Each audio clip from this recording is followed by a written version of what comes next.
Hello दोस्तों, बात करते हैं उत्तराखंड प्रवक्ता शिक्षक भर्ती 2024 की। यहाँ पर कई लोग पूछ रहे थे, भाई स्क्रीनिंग परीक्षा है तो किस तरह का सिलेबस आएगा, मेंस में किस तरह का पैटर्न होगा, क्या 2024 में नया पैटर्न लागू होने वाला है? क्योंकि सिलेबस काफ़ी ज़्यादा चेंजेस कर दिए हैं, 22 सिलेबस चेंज करे हैं आयोग के द्वारा। तो क्या आयोग ने प्रवक्ता का भी सिलेबस चेंज करा है इस बार? तो काफ़ी लोग कमेंट कर रहे थे कि 22 सिलेबसों में से किस किस का सिलेबस चेंज हुआ। बाकी सबका तो नहीं बता रहा हूँ मैं, प्रवक्ता में क्या चेंजेस हुआ है अगर मैं बात करूँ तो इसमें देखिए लास्ट तक आपको पता चल जाएगा कि ज़्यादा इसमें कुछ चेंजेस देखने को मिला नहीं मुझे। ठीक है, इसमें देखिए इस बार का प्रवक्ता का पेपर स्क्रीनिंग तो होना ही होना है, क्योंकि कैंडिडेट पता है कि नियमावली में लिखा है कि कैंडिडेट की ज़्यादा होनी है, तो ऐसे में जो स्क्रीन करी जाएगी तो कम कम तो होना है नहीं, भीड़ भाड़। ठीक है, पिछले साल का ही सिलेबस है आपका, ज़्यादा अपडेट नहीं कर रखा है उन्हें कुछ भी। ठीक है, आप लोग देखिएगा, कई लोगों को पता भी होगा। देखिए इसमें क्या क्या आएगा आपका। पहले आपका प्री एग्जामिनेशन होगा, प्री मतलब आपका स्क्रीनिंग होगी। स्क्रीनिंग होगी 150 नंबर की होगी, पहले के जैसा ही है, 150 प्रश्न होंगे, 2 घंटे का होगा।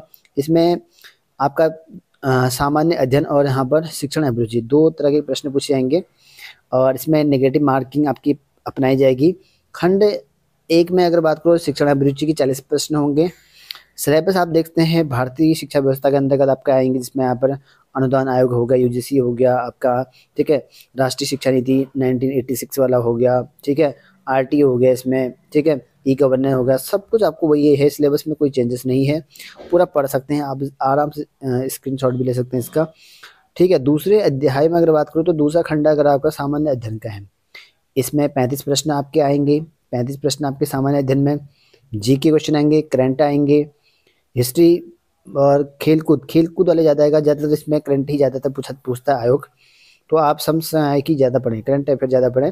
साइंस के क्वेश्चन आएंगे, इसमें पर्यावरण से रिगार्डिंग क्वेश्चन आएगा, इकोनॉमिक्स का आएंगे। तो ये सब कुछ आएंगे, 35 नंबर का होगा। तीसरा सेक्शन आता है हमारा, 30 नंबर का उत्तराखंड का आता है। ठीक है, उत्तराखंड का 30 नंबर के प्रश्न आएंगे और इस खंड में जो है 10 उपखंड में से प्रत्येक दो दो प्रश्न निर्मित किए जाएंगे। तो यहाँ पर जो भी खंड है दो दो प्रश्न इसमें बनेंगे। ठीक है, जैसे सामान्य भूगोल से 2 प्रश्न बन जाएंगे, उत्तराखंड के भूगोल से, उत्तराखंड के इतिहास से 2 प्रश्न बन जाएंगे इसमें। ऐसे ही आपका यहाँ पर जो प्रकृति और संसाधन वाले हैं इनसे 2 प्रश्न बन जाएंगे। जो भी खंड होंगे 2-2 प्रश्न आपके बन जाएंगे, कुल ही बेकार वाला है। ठीक है, और यहाँ पर उत्तराखंड का करंट जीके और खेल कूद मनोरंजन ये भी आएंगे। चौथा होगा इसका सामान्य बुद्धि परीक्षण, 25 नंबर का आएगा, रीजनिंग वाले क्वेश्चन आएंगे। इसमें कूटनीति और यहाँ पर जो कोडिंग डिकोडिंग, कैलेंडर है, घड़ियाँ हैं। ठीक है, माध्यक बहुलक प्रास, ये सब आपको देखने को मिलेंगे। सिलेबस आप पॉज कर सकते हैं। ठीक है, फिर पांचवा रहेगा इसमें सामान्य हिंदी। सामान्य हिंदी के 20 प्रश्न रहेंगे, सेम टू सेम है, ज़्यादा कुछ भी अंतर नहीं है, कुछ इस बार चेंजेस नहीं कर रखा। हालांकि 22 सिलेबस अपडेट किए हैं, लेकिन प्रवक्ता का चेंज नहीं कर रखा है उन्हें। ठीक है, पर्यायवाची हैं, विलोम शब्द है, तत्सम तद्भव है, वाक्यांश के लिए एक शब्द है। ठीक है, इसमें भी इन्होंने कहा है कि प्रत्येक जो प्रश्न होगा वास्तुनिष्ठ बहुविकल्पी एक एक अंक का होगा और सभी प्रश्नों के 4 विकल्प होंगे और एक विकल्प सही होगा, ये लिखा गया इसमें। समास, विग्रह, संधि, विच्छेद, मुहावरे, लोकोक्ति है, ये आपका रहने वाला है। यही चीज़ इंग्लिश में दे रखा है, इंग्लिश वाले इंग्लिश में पढ़ सकते हैं, बाकी ये आप लोग देखते इंग्लिश का पोर्शन है, हिंदी वाले ने हिंदी पढ़ लिया होगा। आप चाहे पॉज करके वीडियो को स्क्रीनशॉट ले सकते हैं, और नहीं तो पीडीएफ तो है वो वहाँ पर डाल रखी है, व्हाट्सएप ग्रुप में है, आप लोगों ने डाउनलोड कर लिया होगा, नहीं करा है तो आप चेकआउट कर लेना। ये तो रहा भाई प्री एग्जाम का, यानी कि जो स्क्रीनिंग परीक्षा होती है आपकी, 150 प्रश्न के 150 नंबर का होता है। भाई इसमें कितने नंबर लाने होते हैं कई लोग पूछेंगे, मैं आपको बता दूं, ये कट ऑफ जाती है आपकी, इसके हिसाब सब्जेक्ट वार विषय वार आपकी कट ऑफ जाएगी। इसमें आपकी मिनिमम क्वालिफिकेशन जो आपके रहती है, जैसे 45% आपका जनरल के लिए, ईडब्ल्यूएस के लिए, 40% आपका यहाँ पर ओबीसी के लिए। ठीक है, 35% आपका एससी एसटी जो विकलांग वाले उनके लिए रखा जाता है। ये क्वालिफाइंग नेचर का होता है, बाकी तो मेरिट बनती है इसकी, क्योंकि पिछली बार हंगामा भी हुआ था भाई कितने गुने लेते हैं। ठीक है, विषयवार है वो अलग अलग विषय के हिसाब से, कहीं पर 10 गुना है, कहीं पर 6 गुना है।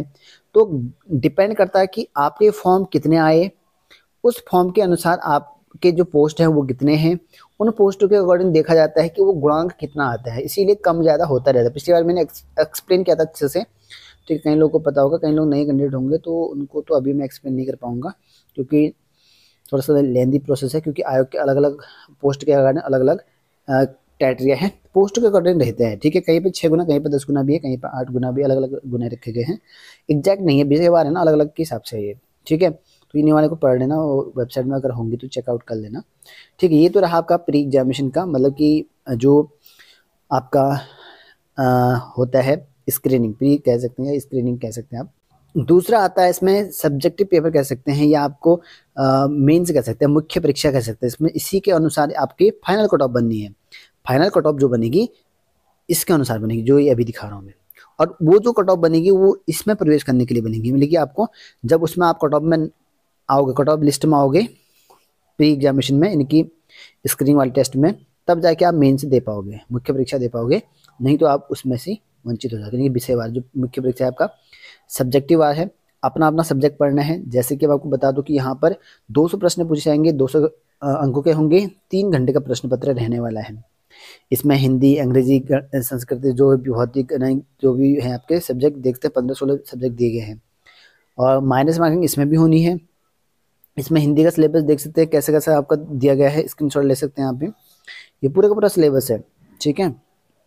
ऐसे टोटल 91 पेज का पूरा तो नहीं खा पाऊंगा मैं सब्जेक्टिव का, और इंग्लिश का है, ठीक है। ऐसे यहाँ पर संस्कृत का है, ठीक है। और इसमें ज़्यादातर जो प्रश्न पूछे जाते हैं ना वो आपके, क्योंकि यूकेपीएससी ना अच्छा पैटर्न बनाता है, 10+2 वाला बनाता है, ठीक है। ज़्यादा क्वेश्चन इसमें परसेंटेज भी रहता है ना, 10+2 ही रहता है, लगभग मान के चलो 60-70% जो है आपको 10+2 में मिल जाएगा। बाकी ग्रेजुएशन का, पोस्ट ग्रेजुएशन का मिला के जो है 25 से 30% रहता है, ठीक है। ज़्यादा प्रतिशत जो है वो ग्रेजुएशन में नहीं पूछता है, कम से कम 30 से 40% ही होगा, ज़्यादातर मान लो 30% मान लो, ठीक है। ये एक रेशियो रहता है इनका, लिखा कहीं नहीं है इन चीज़ों को रिगार्डिंग, ठीक है।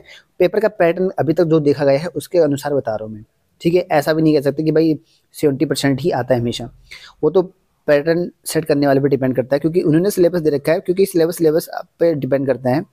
ऐसा भी नहीं कह सकते कि भाई 70% हमेशा वही आएगा। जैसे ये देखो सिलेबस, देखो ये आपको 10+2 में मिल जाएगा जो सिलेबस है यहाँ पर, देखिए ज़्यादातर क्योंकि सिलेबस जो है ना इनका 10+2 वाला ज़्यादा है, इस वजह से क्वेश्चन पूछे जाने की जो संभावना है वहाँ से ज़्यादा आते हैं, ठीक है। मेन रीजन यही है इसका, ठीक है। तो आप लोग चेकआउट कर लेना, अपना अपना सब्जेक्ट के अनुसार आप चेकआउट कर ले सकते हैं।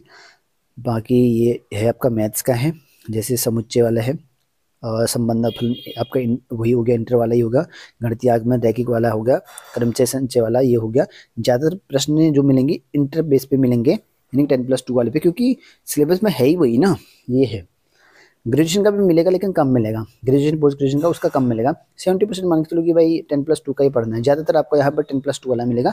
अच्छा है, लेवल बहुत अच्छा है, आप जो है इनको कर सकते हैं इजीली, ठीक है। अगर आपकी 10+2 अच्छी है, एनसीईआरटी पढ़ें, पुस्तकों को जो है एनसीईआरटी फॉलो करें, एनसीईआरटी के रिफ्रेशर है उनको फॉलो करें, ठीक है। और या एनसीईआरटी के रिगार्डिंग जैसे मैथ में एग्जाम्पल आते हैं, या अन्य कॉम्पिटिशन लेवल की एनसीईआरटी बेस पर आती है, उन एमसीक्यू वाले उनको ट्राई करें, ठीक है। बहुत सारी बुकें आती है एक्चुअल में।